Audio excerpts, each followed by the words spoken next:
aqoonyahan ka dhalinyarada iyo marti sharafta kaleba aad iyo aad baan u salaamaya iyo saxaafadda shirkan ilaa shirka qabaan nooga dhigo shirka intaasoo cuqaal ah iyo intaasoo oday dhaqameed ah iyo dawladdu way isugu timi waxaan malaynayaa waxa ka soo baxaan wax khayr qaban noqonayo qodobadii halka laga akhriyay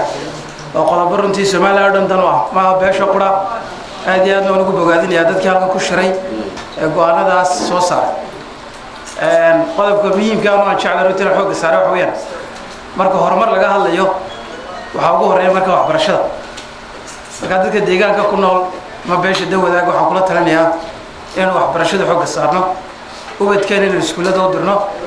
in marka ku dadaalo yari weyn waxbarano carruurta qura maaha macadadka waaweyn in waxbartaan baa loo baahay marka waxbarano waxa ka dhalanaya waa deeyo siidin leh marka waxbarano horumar baynu gaarnaa marka maalgashi wadda ku soo socda imika weyn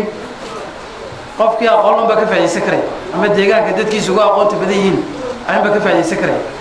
Soomaaliya maanta talaabadii waxay qaaday marka horumarka xukuumadda maanta talada haysa oo madaxweyne ka yahay Axmed Maxamed Axmed Silaayna waxa xukuumaddu runtii ugu waxqabadka badnayd shirkan in lagu taageeray aad iyo aad marka aan ugu bogaadinayo waxaan jeclaan lahaa takala labaad arinta deegaanka laga hadlay qodobada ka soo baxday xaalafka deegaanka runtii waxyaalaha hoos u dhiga roobka arinta imkaan ka hadlaynay marka abaaraha ee caaqilkiisa ka ducaynayeen iyo dadkii kale ka hadlay waxyaalaha ugu horeeyay wax way marka dhirta la jaro maalinta aad geed jarto waxa imanaysa marka roobku marka meesha ka guuro marka roobka Ilaahay baa keenay Ilaahay inuu kasta bareynaa geedkan Ilaahay baa beeray marka roobka iyo geedku way isku xidhay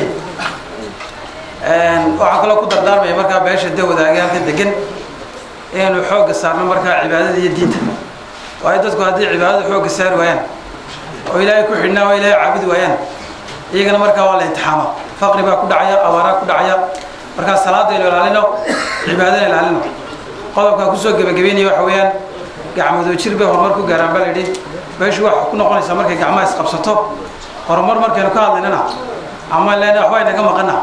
ma position siyaasadeed iyo marka kursi ma waxay naga maqan doonaa wax horumar weyn maanta wadada loo hagaajiyo cidda wadada loo dhistay abaal baan u celeynaa oo ma hadnaqay iskuul marka la loo dhiso ciddaas anaga abaal lagu leh laakiin qofkii hadal doonaya runtii hadalka waxba tirmaayo xukuumaddana waxay xaq ugu leenahay horumarka deegaanka waanu ka codsanaynaa wixii faraha badan ee loo qabatayna aad iyo aad baan ugu mahadnaq